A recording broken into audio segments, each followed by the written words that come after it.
We have to dissolve that company and we create a completely new company with a registered agent. We can be your registered agent and your name is no longer associated with it. And then there's no way for them to personally attach you to the entity in that case. Sure. It doesn't necessarily keep the entity from getting sued, but it keeps. Hello, you're listening to Ready, Set, Go Real Estate Investing Podcast, presented by Brandon Elliott. This show will be going over all aspects of real estate investing and is intended to educate, motivate, and prepare you to take action on your first or next real estate investment. For more information, please visit BrandonElliottInvestments.com. Thank you for listening and enjoy. Welcome back, everyone, to Ready, Set, Go Real Estate Investing Podcast. I'm your host, Mr. Brandon Elliott. I'm excited to have Bobby Casey with us today. Excited to have you here, brother. You've been in the game for a minute. You've helped out a lot of people. You started this new business, businessanywhere.io, about 6 years ago in 2020. Your background is really the international tax lawyer. What's cool is you started your very first company at age 19 years old, you never worked for anybody else. You've always done your own thing. You've lived in 11 different countries. You've traveled to 100 different countries. You have helped out high level, influencers and people, that want to really live outside the country, but have their assets protected and do business here in America, as well as around the world. And you've learned a thing or two over the years, but out of your own necessity, you've built what has been able to help out 10 to 20,000 people you've served already within this new platform just over the last half a dozen years. I mean, it's pretty damn impressive. So I want to get your story. I want to get your background for those who don't know out there, but I'm excited to talk with you today about more of this asset protection because like that they're protected, the lawyer who they set up or whatever, it's not protected. Yep. Sure. So, anybody out there that doesn't know your story, who you are, your background, do you mind just giving that 30,000 foot view for the listeners? Yeah, sure. So first, just funny thing I want to note, I promise for those of you watching, Brandon and I did not sync our wardrobe. We did not intentionally wear. You didn't get my text this morning? We did not sync our wardrobe. This is purely coincidental. So background. I'm originally from North Carolina. I grew up in a pretty entrepreneurial family. My grandpa had a restaurant. My dad had a construction company and real estate company. So for me, growing up as a kid, normal dinner time talk for us was like business and I love tax that. talk and company structure. My dad was an accountant by training. And when I was very small, when I was born, my dad was the controller or CFO or something of a big construction company. And then he went out on his own when I think I was 2 or 3 years old or something. So his training and background was accounting. So I just grew up with all that. Like our normal dinner time talk is, S corps and C corps and tax optimization. So that's normal stuff for me. I mean, I started trading stocks when I was 14. Let's go. So, and I just never I never had the I guess it never really crossed my mind. Like, man, you need to, get good grades, get a good education, and get that corporate job when you grow up. Like, I never thought about it like that. But I can't say it wasn't like my parents, pushed me in that direction. It somehow, took hold. For me, the concept of freedom is, the ultimate goal. And the idea of working for right now, I don't think I'm employable anymore. I think, if I lost everything, if everything burned to the ground tomorrow and I lost every penny, I would probably just be homeless. I don't think I could just go get a regular job. I think I'd be fired pretty quickly. Well, Bobby, even I was actually talking to my wife about this about 6 months ago. So if you lost everything, you already know too much and you already have too many contacts. You've already made something of yourself. So even if it was all taken away, 6 to 12 months later, you'd be right back at it. That's the truth, Sure. Yeah, that is true. But just the concept of going to submit a resume or a CV, I can't even imagine that happening. I would probably live in a cardboard box behind the grocery store before I would go do that, I think. Background, I've never really had a real job. I had, some like as a kid. I had the normal kid jobs, mowing yards, worked at the grocery store, go-kart track, stuff like that. Normal kid stuff. But I started my first business when I was 19. Didn't do well. I started something else when I was 20. Didn't do well. Started What something was else when I was the 21. 19? What were those first little jobs? 19, I started a tree service company. Cool. Or wait, no, that's when I was 20. I started like wholesale product business when I was 19. I had like a connection to get a good deal on products, and I was wholesaling some stuff, and it crashed pretty quick. Then I started a tree service company, which actually did okay, but I ended up cutting myself twice with a chainsaw, and I thought, it's probably not great for longevity to stay in the tree service business. So let's do something else. Keep your And arm. then I started a company when I was 21 that did pretty well. I ended up selling that business 12 years later or 13 years later, something like that. And in the meantime of running that business, I also bought and sold a restaurant, and I was into real estate, commercial real estate, raw land, office buildings, stuff like that. And during that, I was just, for me, that everything was living, breathing, eating business. And so around, I guess I was probably around mid-20s, 26 or 7 or something like that. I actually ended up hiring a guy like me to do consulting for me, to help me with like company structure and asset protection planning and stuff like that. And I hired this guy to help me. And through the process of working with him, I was pretty fascinated with like the whole onboarding process and the consultative process that he did with me. And so, and actually, like I just talked to the guy last week. Like we're still friends. He was, let's say kind of sort of maybe a mentor to me for a while. But I went back to him after we set up my strategy, my structure. I went back to him and I said, look, all my friends are entrepreneurs. I don't have friends with jobs. Everyone I know has their own business. And so it can and they all need the same thing that you did for me. Can we work together on them and you help teach me how to do this? And he's like, yeah, sure, whatever. I'll take new clients. So we did that for a little while. So it's just kind of like a little side gig, I guess, for me. And then I ended up sold the restaurant, and then I sold out of all the commercial real estate and the land. And then in 2008, I think, I sold the company, and I was just doing some of my annual planning, and I was trying to figure out what do I really want to do. And I thought, well, I'm already doing this consulting as let's call it a quote side gig. I said, why don't I just formalize this into a real business? And Sure. And so that's what I did. And then during the process of running the consulting business, I was referring people out to other things, like to do these other things. And after a little while, I'm like, this is stupid. Like I should just start the companies that do these other things. So I did. So I started a couple of different companies that do these other things I was referring people out to. And then one of them became Business Anywhere. So that was one of them that got spun off, which is, I still have a couple of other businesses, but Business Anywhere is kind of the main one, the big one. Give me the breakdown of what is Business Anywhere and what was the specific situation that, you were doing it for yourself initially, and then you're like, hey, maybe other people could actually use this. Yeah. So with the consulting business, it's Global Wealth Protection. If you want to look it up, Global Wealth Protection. With the consulting business, I was working with a lot of clients all over the world. I probably have clients in 100 countries or maybe a little more than that. And we were registering a lot of U.S. companies for clients all over the world. And through that process, we had a partner who was a registered agent, but we were doing like the formations and all that stuff.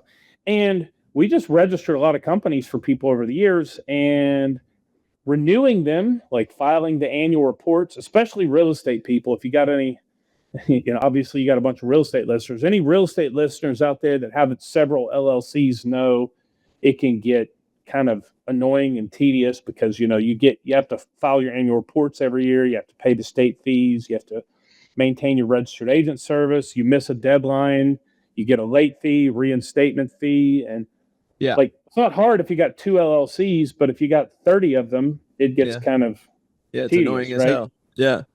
And so I said, internally, we got tired of doing that ourselves. Like we had our clients, we had to go renew all these companies, filing the annual reports and all that stuff.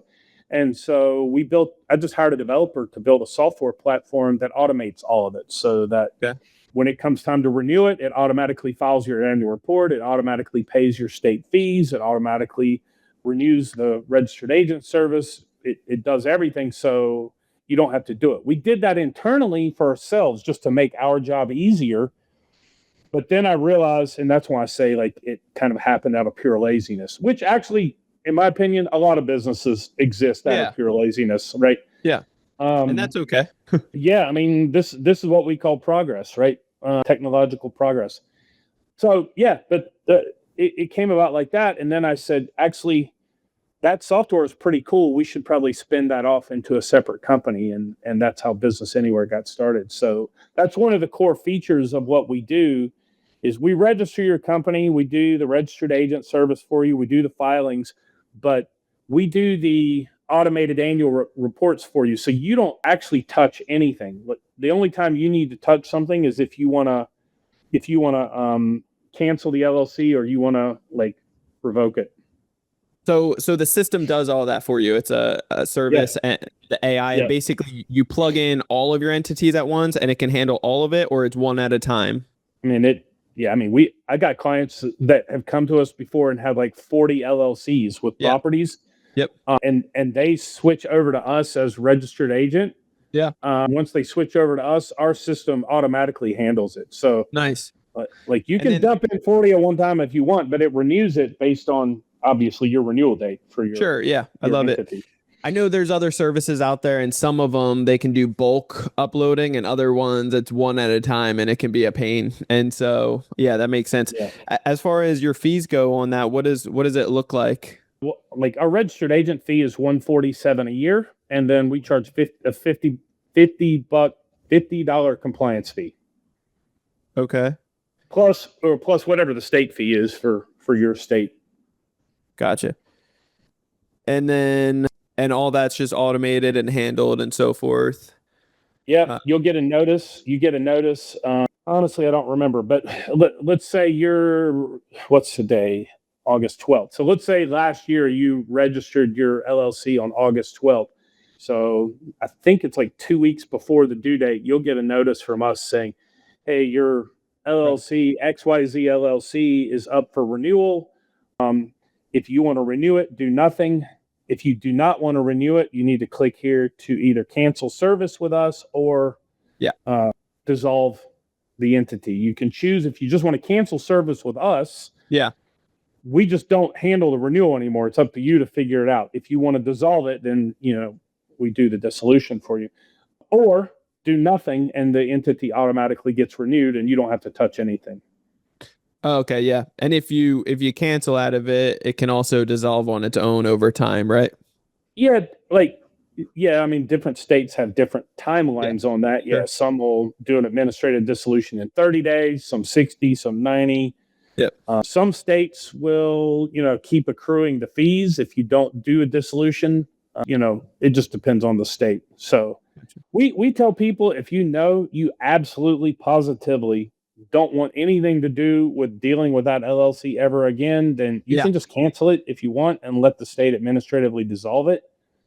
But if you need to have a line in the sand, of when it was ended, it's better to do a regular dissolution. Dissolve it. Yeah, I gotcha. Talk to me, what are the common mistakes that you see people with businesses or with, real estate that they think they're protected potentially, or they're just not protected at all, and maybe they know that? Like, what do you see out there that people are just confused with when it comes down to asset protection? So I was about to answer in a different way, and then you threw in the phrase asset protection. So I'll answer it a slightly different way then. Okay. So asset protection, I I consider, I use this analogy for asset protection. Imagine this old Scottish medieval castle. You've seen the movies with this big castle, and every one of these old medieval castles, they all have a moat around it. They got a drawbridge. They got a huge wall. So it's like layers of protecting the castle in the middle, right? Yeah. Asset protection is just like that. You just have layers of protection between, let's call them predators and attackers, and your castle in the middle, right? And so this old Scottish castle has these layers: the moat, the outer wall, the inner wall, so on and so forth, right? Sure. Asset protection is the same way. And the outer layer, like the moat, for example, that protects you, is privacy. And this is probably one of the biggest mistakes that most people make when they register, an LLC or a corporation or whatever, is they do it themselves. DIY LLC formation is the number one biggest mistake you can make if you care anything about privacy and asset protection. Because if you do it yourself, I'm guessing you've probably done an LLC before yourself, but when you do it yourself, you fill in the forms, and there's a couple of spaces, and one of them is going to ask, who is your registered agent? So if you register an LLC or a corporation in any state or territory in the U.S., actually anywhere in the world, to be honest, now, if you register a company anywhere in the world, you have to have a registered address and a registered agent in that territory. But if you go register, let's say, an LLC in South Carolina, you have to provide them with the legal address or the registered address for the entity. And most people starting out, they don't really know any better. So they'll say, well, I live in South Carolina. I'll just be the registered agent myself and use my home address or my office address because I don't want to pay that $100 or $200 a year for registered agent service. Well, that's a huge problem, number one, because you just exposed your name and your home address in public record forever. Yep. Even if you dissolve that entity, it doesn't matter. It's still in public record forever, associating your name with that address. And those public records are easily discoverable. Now, even in states like, et cetera? If you do it yourself, yes, because you used yourself as the registered agent. Sure. I mean, there are some states like Delaware is an example where you can't see the address. You can see the registered agent's name, but you can't see the registered agent's address associated with that entity very easily. But you pay, I think it's a $5 fee, and you can download the record. Yep. Like, it's not Nothing that crazy. hard to find any of this stuff. And anybody that's actually going to be coming after you for any they got $5 reason, they got $5 to do it. Like, it's not that hard to come up with it, right? It's all effectively, it's all effectively public record. Most states, it's super easy. You just go to the Secretary of State website. You can search by name, company name. Most of them, you can even search by like personal names. You can do an overall search for any word that matches. And, if I type in Brandon Elliott, it's going to show me every LLC that has Brandon Elliott's name on it in that state, right? Yep. And so the reason that's a big deal is you just expose your home address. So that can be like normal stuff, like somebody suing you. It can also be more nefarious things, like your wife has a stalker and they know she's married to you, and so they go online to find your home address, like those types of things. And these are things like normal people don't think about these things, but I've dealt with thousands of clients, and I've heard I've heard probably almost every snare you can imagine, but then it seems like every time I get on a new consulting call, somebody surprises me. Some new thing. Some new psycho. So let me give you a great example here, if I can take a minute. It's a good example because a couple of years ago, this was in my consulting side. A consulting client called me and he says, look, I've got, and this is a very unique situation, but basically there was a guy who had a supplement business in Florida, and he had registered the company himself. He didn't want to pay the money years ago, so he was his own registered agent. He put his name and his wife's name in there, as Sure. registered agents. So he did it even worse. He put both of their names in there, which is not even necessary, but he Not did it necessary. anyway. He went above and beyond to give it. He went above and beyond, and then he put his home address in there, and he got a class action lawsuit against his supplement company. And when they did the record search looking for the company, they found that he and his wife were the registered agents. So they named them personally, both of them personally, in the lawsuit. That's common practice in lawsuits. They'll name them personally if they can find the human to attach it to. Sure. And then they were serving them at home. So you got process servers knocking on your door at dinner time, harassing you and stuff like that. And so he called me, what can we do about this? And I said, well, nothing, because it's already done. You can't change it.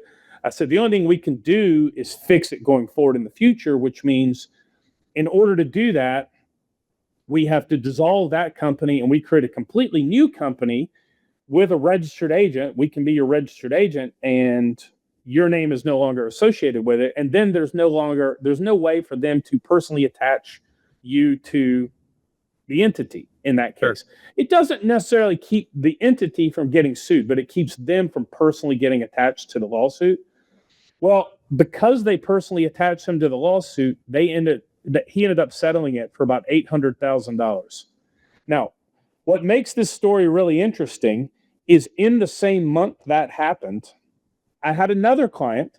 It sounds like it's fake, but it's so unique. It's so weird. I had another client also in Florida, also with a supplement company that also got hit with a class action lawsuit. But this was an existing client that we registered the entity for him. And as registered agent, that's our role. We receive any, like what you call SOP mail or service and process mail. So he got served. We received the document. We forwarded it to him. He gets me on a consultation call and says, what should I do about this?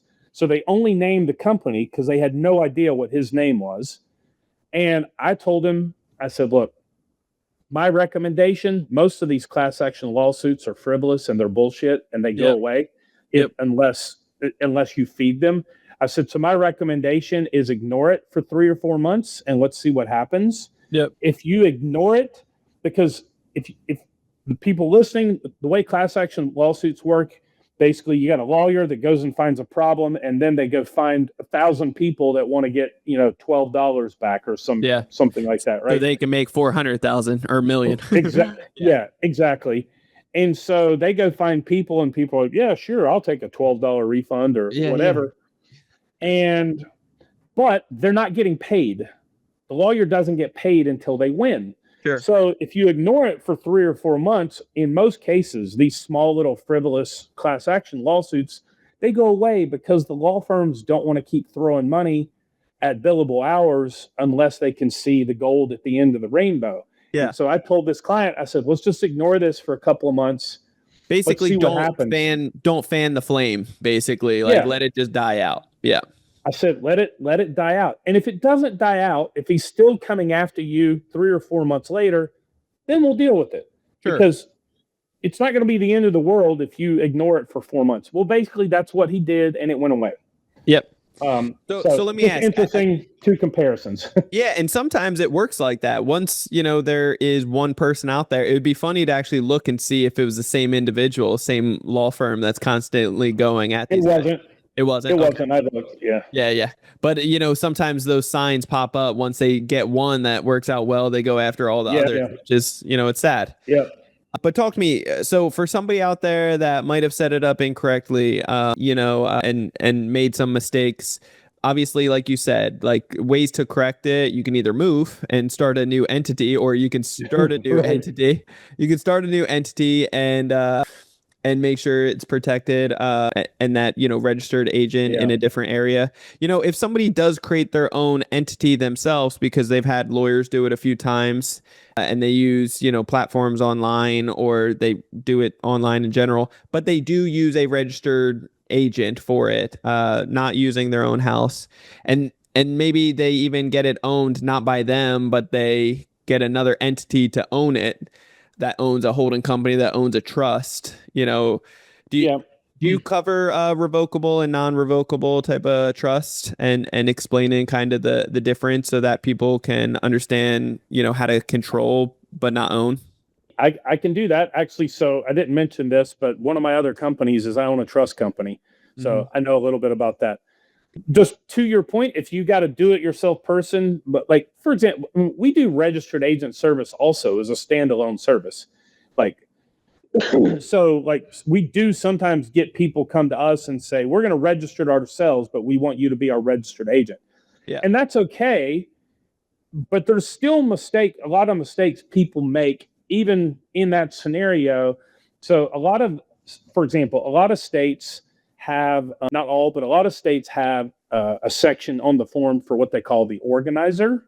Yep. So the organizer of the entity is literally the one typing in the form, right? And so in the states that have an organizer on there, you're going to expose your personal information anyway as the organizer if you do it yourself. I mean, unless you give fake information, I guess, Mickey Mouse at, 123 Mickey Mouse way. Like if you give fake information, maybe, but like most people are going to fill that in. They're, organizer. Oh yeah, that's me. Okay. Yeah. Brandon Elliott, 123 Main Street. Oh no, now my information is on there again, becoming searchable. So that's the other mistake people make is when it comes to that. So I've run across that a lot. People are like, I always use a registered agent. And then I'll go to the Secretary of State's website and pull up their LLC and I see their name on there anyway. And then another thing is not all registered agents are the same. I'll give you an example. I had a consulting client that came to me a couple of years ago, and she has written some books, and it's in the prepper space. You know what preppers are, right? Like doomsday preppers. Yeah, for sure. So she's in the prepper space. She's pretty well known in the prepper space, and she writes all of her books and her blog and everything is using a pseudonym. Well, it's not that she's doing anything illegal or anything, but like preppers are maybe, let's say there's some gray area stuff, okay, happening in that business. Yeah. And she didn't want her name associated with her LLC. She had 2 LLCs and she had do it yourself. She DIY'd it herself. Her name was all over it. She didn't know any better. So she hired an attorney in Nevada to create 2 new LLCs for her to redo the structure. Okay. She paid this lawyer $2,000 per LLC to create the LLC. She paid $4,000 to create these 2 LLCs. And then she hired me just for a 1-hour consulting just to review because she wanted a second opinion to make sure everything was okay. I reviewed it, and in about 30 seconds, I found her name all over both of those new Nevada LLCs because LegalZoom, the lawyer used LegalZoom to register the LLCs, and when the lawyer filled in the forms for her on LegalZoom just copy and paste the information and put her on the forms. Yeah. So her personal information was all over. Yeah, same thing. InkFile does the same thing. Yeah. So not all companies, not all registered agents actually have a privacy leaning. We have a privacy, like we have, you can even see it on our website. We have a privacy thing on there. We have a full page about it.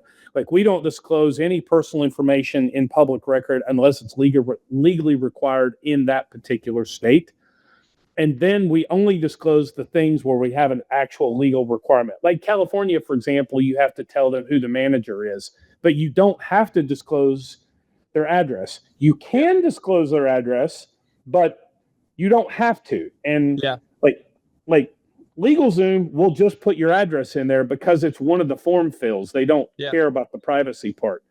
So and there's a couple of us out there that are very adamant about privacy. So you got to be careful. If you're going to hire a registered agent to do it on your behalf, you got to make sure, they're privacy focused.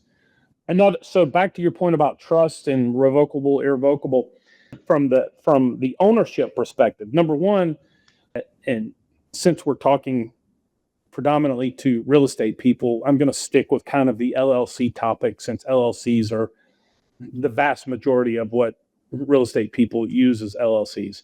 Corporations, in most cases, don't make a lot of sense for real estate holdings. Why is that? Do you want to just give the review for people, like why that is? Yeah, sure. It's a little bit longer, a deeper topic, but I'll skim the surface. Yeah. There's The two different bullet points. types. Yep, there's two different types of liabilities when it comes to your business. There's what's called inside creditor liability and outside creditor liability. Inside creditor liability is a liability that occurs from the activity of the business or the asset itself. So you own a rental house, you know, somebody slips and falls on the stairs, breaks their leg. That's an inside creditor liability, meaning you personally are protected from that liability associated with that slip and fall injury. Okay. Now there are other options, like if if there was personal neglect, like you're the Sure. landlord and the steps are all busted and you refuse to fix them, they can pierce the LLC veil in that case due to negligence. But in normal circumstances, they can't pierce the LLC veil from an inside creditor liability issue. And a corporation is the same way. So you can't pierce the corporate veil from inside creditor liability. Where it gets interesting is the outside creditor liability. So that would be a personal thing. So, for example, Brandon, let's say you go to the bar this weekend, you get in a bar fight, you break the guy's jaw, and he wants to sue you for $500,000 of hospital bills. He sues you. He goes to a lawyer and says, I'm going to sue that guy Brandon for $500,000. He broke my jaw. Let's go see what he's got. So now the privacy piece comes in. That lawyer's probably going to do a record search to see what you own and what you're attached to. They'll do a background search on you. They'll check property records, company records, and probably do a credit report search on you, that kind of thing. Because those lawyers want to see, again, they want to see the gold at the end of the rainbow before they go after you. If they can find something and all of your assets are in an LLC, in most cases, as long as you have a properly structured operating agreement, so that's another mistake a lot of people make, is they don't draft operating agreements, or they get poorly drafted operating agreements. But if you have a properly drafted operating agreement and the LLC is done correctly, and that can vary based on state, but generally speaking, you have what's called charging order protection, which means if that claimant, the person whose jaw you broke, sues you and they find out all your assets are in an LLC, they can't go after the assets in the LLC. In most cases, they're limited to getting a charging order against the LLC, but they can't touch the assets. A charging order is kind of like a wage garnishment on your LLC. Sure. If you pay out any money, you got to pay them. Pay them. Well, no, it's not really like a lien, because they don't have a lien on assets. It's more like a wage garnishment, because if you pay out a distribution, if the LLC pays you as the member of the LLC a distribution, let's say $5,000, you need to pay that money to satisfy the charging order, the $5,000. Okay. But it's not a lien against the assets. Okay. But you, as the manager of the LLC, can say, well, I'm going to withhold distributions this year, and then they don't get anything. So you can protect the cash and the assets in that case. Yeah, I mean, eventually you'll have to do distributions at some point, though. Maybe. I mean, there's other ways to go about it, but maybe there is. Keep the money in there. You could do like a nonprofit or something, or switch things around and pay through, right? And try to get a leave the cash in it, create another LLC, take a loan against the first LLC for the money for the new LLC to go buy another property. We can get creative on stuff like that. But the other one is. Oh yeah, go for it. No, it's okay. Well, so an LLC is much better for outside creditor liabilities, because you're protected in most cases, you're protected against that outside creditor taking your assets in a personal situation. Sure. But a corporation, you're not. Yep. A corporation, you're not, because then if all your property is in a corporation and you get sued, the judge can just take shares of your corporation to satisfy that judgment. The same like they can take shares of your, Walmart stock. If you own Walmart stock, like they can take shares of your corporation because it's an asset you own. So it makes LLCs much better for liability protection. Mortgages. So when basically the lawyer, the fight happens, the lawyer goes to check all of your assets, see that, if you have a phantom mortgage, if you want to, I'm sure you're aware, or do you, Okay. So the benefits behind that is the lawyer sees like all that equity that you do have. They're actually like, oh, they have nothing. They own this, but they're well over leveraged. It looks like there's liens and second mortgages on this stuff that we'll never get any money. There's nothing here. So unfortunately, like we can't do anything. We'll stop at that point. Right. That's kind of the best approach to go in a different way. That is a very good approach to go. Again, back to the Scottish medieval castle. That is another one of the layers to the castle. If you're a real estate investor, we call those friendly liens. Friendly liens. Yeah, I like them. We call it a friendly lien. So like what we do with a friendly lien for my consulting clients is we create another LLC. That LLC takes a lien out against. So property one is owned by LLC one. And then we've got LLC two takes a lien against property one in the LLC. So then it looks like, a mortgage on the property, and we go file the lien and everything. I actually had I had this happen. I sold an office building back in, a little bit different. It just reminded me of this. I sold an office building back in 2007. Okay. And they bought the building with cash, and then they wanted me to take back like $30,000 on a personal note. Yeah. And I'm like, I don't really have any other buyers. Okay, fine. I'll take it. They never made the first payment on it, but I did record the lien on there. Yeah. And then like 10 years later, they tried to sell the building, but they couldn't. And we recorded the lien, and it was recorded it was 8% interest, 8% annualized interest. And then there was a 1% monthly late fee that accrued each month. So after 10 years, that was like $120,000 or something like that. Yeah. And they were livid. They were pissed. Yeah. The lawyer sent me this friendly letter saying, hey, we just need to cancel this lien. You sold this property. And I called him up and I said, that's great. Yeah, I'd love to cancel this lien. I said, there's one minor problem with it. Never got paid. Your client never made the first payment. Like literally, they didn't even make the first monthly payment. And so we went back and forth. Basically, I ended up settling it. Yeah. I didn't want to go to court, but they paid me $87,000 to settle it. It was like free money that showed up 10 years later, basically. Yeah. Yeah. Liens work out. Yeah, so when you do the friendly lien or the phantom mortgage, basically, do you do a lien release right away and just have that for yourself, or like notarize basically and just don't file that? Or do you just can do it anytime? I don't really do it right away. I mean, it's a lien release is not a difficult. Honest to God, you could go to ChatGPT right now and create a lien release in like 35 seconds. But you would have it notarized. Yeah, it's the notarized part, and then also I guess like if something ever happened, or if there's friends or family or something, like it's best to have that kind of lien release that could be recorded at any time, right? Sure. I got 5 notaries on staff in my company. One of the services we offer is remote online notary. So yeah, I got you. Not hard for me to get something notarized. Yep. Anyway, we don't record them, or we don't create them up front. We could. I just didn't really see the point recording or creating them up front, because you can do it 5 years later in 30 seconds. Like it's not that hard to do. Yeah, but you could do them up front. Not a big deal. Yeah, I guess if like you passed away though or something like that, then I guess you would automatically just have that within the trust that you would basically just instruct.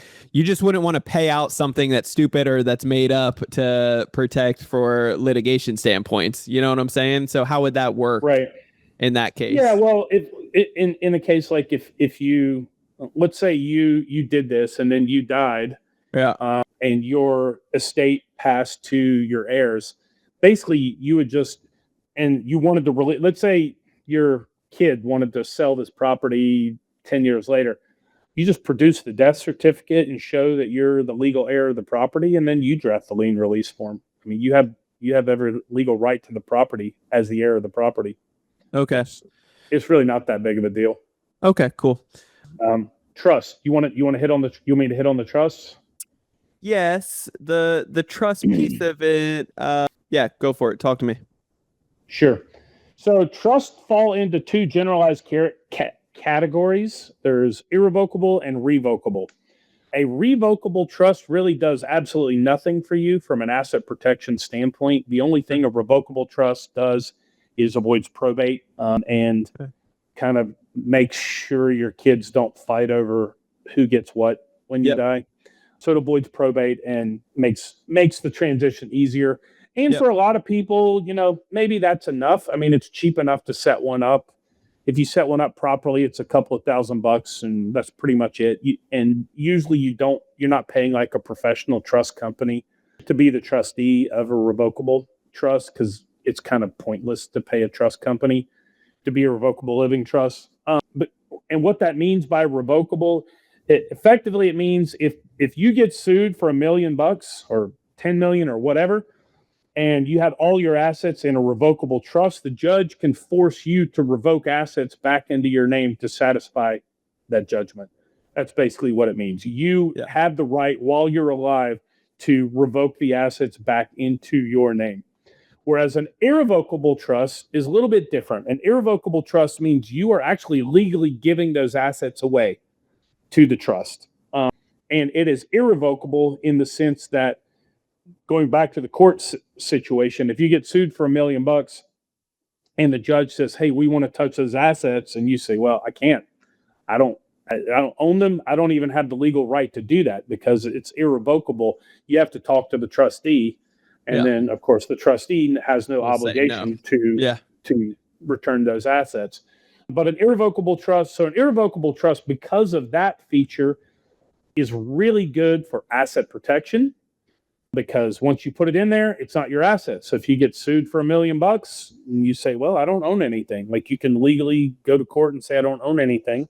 A lot of this is always a fun, touchy subject, but a lot of high net worth guys that I know will create irrevocable trusts before they get married and put all their businesses and all their assets into an irrevocable trust, because prenups can easily be invalidated with a change of circumstance. And there's a lot of things that can invalidate a prenup, but you cannot invalidate an irrevocable trust. What about, are you doing anything with like Cook Island Trust or different offshore accounts? So one of my other companies is a trust company. We're in the Caribbean. We're in Anguilla. Okay, cool. Can you talk to us about that a little bit for people's better understanding? Yeah, it's basically, I mean, you get the additional benefit of having a different jurisdiction. So it's what we call multi-jurisdictional planning. So let's say you live in Iowa, for example, and you have all your properties in an LLC, and then you assign the LLC membership interest to an irrevocable trust in Anguilla. Okay, fast forward 2 years, 5 years, whatever, you get sued. Bunch of money, you go through what's called the discovery process. The court wants to see, what do you own, what do you owe, what's your income, blah blah blah, your financial picture, and you go and say, "Well, I don't own anything." Now, of course, they're going to say, "Are you the settlor or beneficiary of a trust?" Unless you were willing to perjure yourself, which I don't recommend it, you say, "Yes, I am the settlor and beneficiary of a trust." Of course, they're going to want to see a copy of the trust deed at that point, because at this point, what they're trying to do is find something you messed up to poke holes in it and invalidate your trust. But assuming the trust deed is good, then it's rock solid. They can't, it doesn't matter. Like, the trust can own an LLC that owns a farm in Iowa, and you're sued in Iowa. It doesn't matter. They can't touch that farm because you don't owe it. You don't own it anymore. The trust owns it. And because it's in a different jurisdiction, 95% of the time, that judge in Iowa is going to dismiss the case anyway, because the trustee is not even in the U.S. You can't even compel the trustee to appear in court. I mean, it's hard enough to compel somebody to appear in court across a state line, but you can't do it in a different country unless it's, a criminal investigation or something like that. So you get the additional benefit. Whereas if you did a domestic trust, what is very common in the US. So in an irrevocable trust, you always are going to have a professional trustee. Okay. You're always going to have like either a trust company or a law firm serve as your trustee. But what's very common for a trust company in the US is they will not let you put all of your assets into the trust because they know if they are in the US, the trustee themselves are in the US, and you get sued for this big number, $10 million, they will subpoena that trustee into court. And that trustee wants to be able to say they don't control all of the assets because they don't want to deal with the hassle. They want that creditor to have access to assets so they don't have to be involved with it. Sure. Whereas if you go to a foreign jurisdiction like Anguilla or somewhere like that, we don't care. Put all of your assets in there. Like, you can't compel us to come to court anyway. Like, so what do we care? Yeah. So it is a significant roadblock when you add that extra layer of like multi-jurisdictional planning. Yeah. Outside of the country, the offshore accounts, those, do they even comply at all? Like, do they even respond back if they get any messages? I mean, I think never in history, right, it's ever taken place. So we'd never responded to a request. Our trust company, we've never done it, and it's never needed. And it's not the only way we would have to respond is if the lawsuit was brought to the jurisdiction, like if it was actually brought to Anguilla and the claimant hired an attorney in the Caribbean, in the CARICOM region, and they sued the trust company for some reason. But I don't even know how they would sue the trust company because like we weren't involved in any wrongdoing. We're just the trustee that owns the assets. So even if they did that, I mean, I don't know. There's probably some scenario, like for example, maybe trust assets were used for illegal activity and the trustee was involved in facilitating illegal activity. I guess maybe that would be a compelling enough reason to hire the lawyer in the Caribbean. But Bobby, I love the mind of a lawyer because like you'll go down and you'll look for all of the potential worst case scenarios and you'll find something. And but realistically, it's never happened in history, so that's a pretty damn good sign.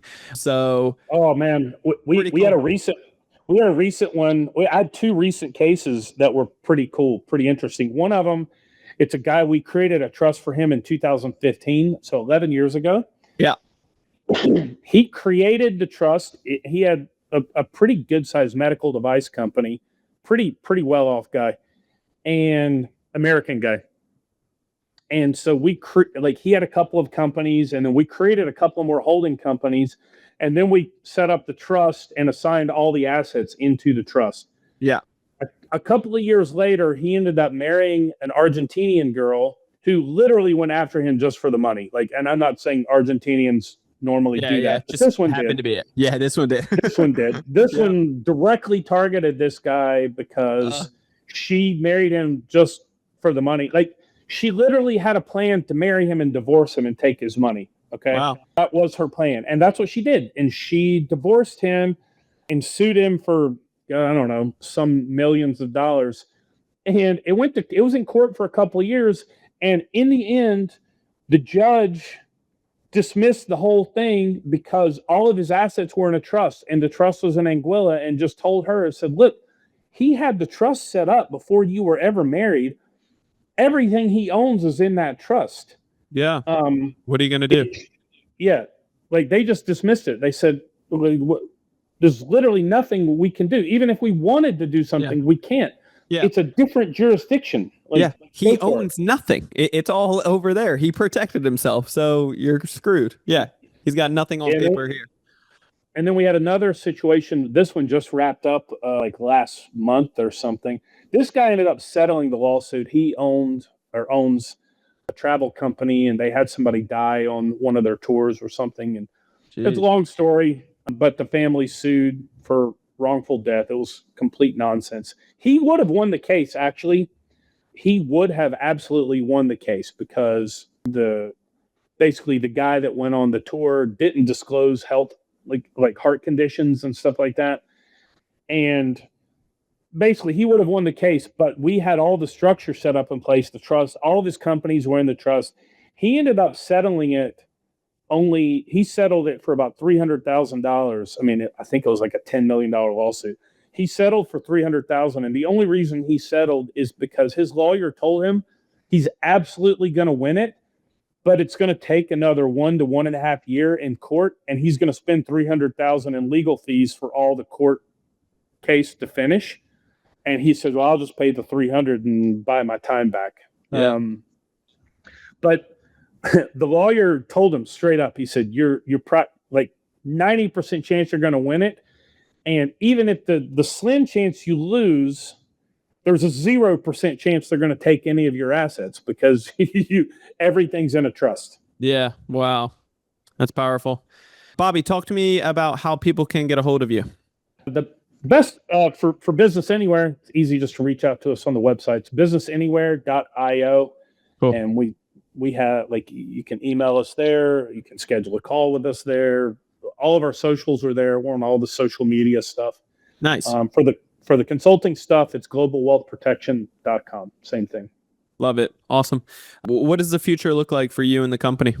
I mean, we're just growing. We're growing. I mean, we're up about 80% over last year. I think next year, if we don't do anything different, we'll probably about double. Cool. For next year. Are you planning on exiting at any time?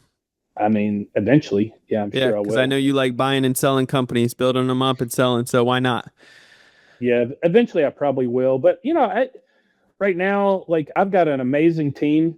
Yeah. Like an incredible team. Like I don't deal with day-to-day operations. I have an operations manager and her team they're incredible. Like, let's go. Yeah. So good. I love it. Literally, like, they do things like, I love it. Like when we launch a new product and I didn't even know we did. And like, I look on my website and I'm like, where did that come from? That's new, and then that sounds cool. I call her up and I say, hey, Agnes, like, where did this come from? Yeah. And she goes, oh, yeah, sorry. I forgot to tell you. We launched a new product. We saw there was a need. We felt like we could deliver on it. It's a no-brainer. Yeah, that's awesome. She just sent me a new AI tool today, like about an hour ago. I didn't even know I needed it. And then I looked at it. I'm like, yeah. Oh, man, that's really good. Yeah, like, come on. And so you're in Dubai right now. How long you staying? And then any particular reason you're there? So no particular reason I'm here. Actually, the only reason I'm here is I was at my place in Latvia. I have an apartment at Latvia, a 2-level apartment, and I'm doing a renovation on the upstairs. Yeah. And I just got tired of being around the renovation. I live in the downstairs part. I got tired of being around the renovation, and I thought I'm going to go somewhere just to get away from renovation for a couple of weeks. Yeah.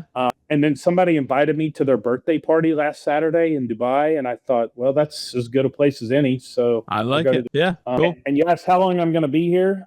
I literally don't know. I don't have a flight leaving here. And when I leave here, I'm not sure where I'm going to go. Yeah. I might go back to Latvia.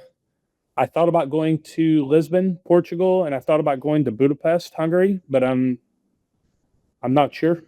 Don't really know. I love it. Well, enjoy your trip. Appreciate you jumping on. Your wealth of knowledge. You've been doing this a while. You got great results. It's cool, the impact. It's cool, the natural, like, you needed certain things for yourself. You build it. You helped out more people with it. So it's pretty incredible. And it's really just the beginning. So I appreciate you jumping on today. It was a great episode. Guys, I highly encourage, check out Business Anywhere and connect with Bobby.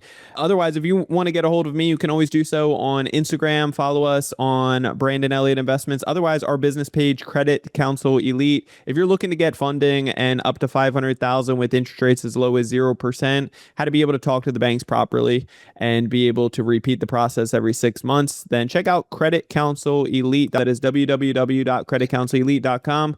Would be honored to figure out where you're currently at, where you're looking to go, and give you a roadmap to get there complimentary. We do have an awesome 3-day boot camp coming up so August 28th, 29th, and 30th. You're not going to want to miss it. So we have tickets for sale for that. It's a virtual event, so you can be at your home with your pajamas beneath, but come with a dress shirt. We'll be networking and getting incredible results, teaching you the process. So check out tickets on our website or simply DM me on social media. Otherwise, make sure you hit the subscribe button to Ready, Set, Go Real Estate Investing Podcast. Leave that 5-star review. Greatly appreciate all the love, all the support. You guys are amazing. Keep it up. Share it out. Sharing is caring. And we will catch you on the next episode. Till then, next time, God bless and peace out. Thanks, Bobby. Appreciate you. Brandon. Thanks for having me. This has been another episode of Ready, Set, Go Real Estate Investing Podcast, brought to you by Brandon Elliott. For more information, please visit BrandonElliottInvestments.com. Also, please don't forget to like, share, and leave a comment below. Thanks again for joining. Until next time, God bless.